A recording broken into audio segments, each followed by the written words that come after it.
మన ప్రభుత్వం double engine సర్కార్. మన నమో రాష్ట్రం కోరిన అన్ని కోరికలు ఈరోజు తీరుస్తున్నారు. అమరావతి పనులు ఈరోజు డబుల్ స్పీడ్లో పట్టాలు ఎక్కించాం. పోలవరంకి ఏకంగా 12,000 కోట్ల రూపాయలు కేటాయించారు.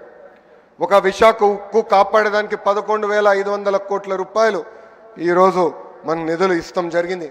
ఇంకా ఉర్వకల్ కొప్పర్తి ఇండస్ట్రియల్ నోడ్కు 5,000 కోట్ల రూపాయలు కేంద్ర ప్రభుత్వం మనకి సహాయం చేసింది. Visakha railway zone, Bhogapuram airport పనులు వేగంగా ఈరోజు జరుగుతున్నాయి. ఇంకా కర్నూలు హైకోర్టు బెంచ్ ఏర్పాటు కోసం కూడా కేంద్ర ప్రభుత్వం సహకరిస్తుంది. ఇది ఈ డబుల్ ఇంజిన్ సర్కార్ వారినే సాధ్యమని దయచేసి ఇక్కడున్న మనందరం గమనించాలని కోరుతున్నా. నేను విద్యాశాఖ మంత్రిని. నా శాఖలో తీసుకువచ్చిన అనేక సంస్కరణల గురించి కూడా ఒక నిమిషం మీ అందరికి చెప్పదలుచుకున్నా. రాజకీయాలకు అతీతంగా విద్యా వ్యవస్థ ఉండాలని బలంగా నమ్మే ప్రభుత్వం ఈ కుటుంబీ ప్రభుత్వం. గతం పాలనలో ఫోటోలు, రంగుల పిచ్చిలు మనందరం చూసాం. పుస్తకాలపైన, బ్యాగులపైన, బెల్ట్లపైన, చివరిగా కోడిగుడ్డు పైన కూడా ఫోటోలు పెట్టే పరిస్థితి. ఏకంగా ఫీ రీంబర్స్మెంట్ నుంచి చిక్కి వరకు 6,500 కోట్ల రూపాయల బకాయిలు మన నెత్తిపైన పెట్టి వాళ్ళు పోయారు.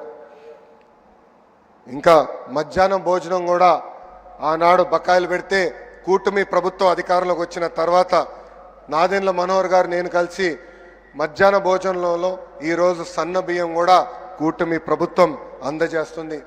స్కూల్ కిట్కి ఏకంగా డాక్టర్ సర్వేపల్లి రాధాకృష్ణ గారి పేరుతో అందిస్తాం కూడా జరుగుతుంది. మారుతున్న కాలానికి తగ్గట్టుగా కేజీ నుంచి పీజీ వరకు కరికులం కూడా మేము మార్చుతున్నాం. బ్యాగ్ బరువు తగ్గించేదానికి సెమిస్టర్ వైడ్ డివైడ్ చేసి ఏకంగా పుస్తకాలు కూడా పిల్లలకి ఈరోజు అందించాం. పుస్తకాల దగ్గర నుంచి చిక్కీల వరకు పార్టీ రంగులు లేవు.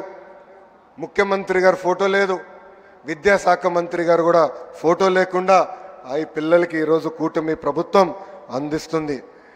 ఇంకా నేను విద్యాశాఖ మంత్రి అయినప్పుడు టెక్స్ట్ బుక్లు చూసా. ఇంటి పనుల ఫోటోలు ఉంటే అన్ని మగవాళ్ళు చేసే ఫోటోలే ఉన్నాయి.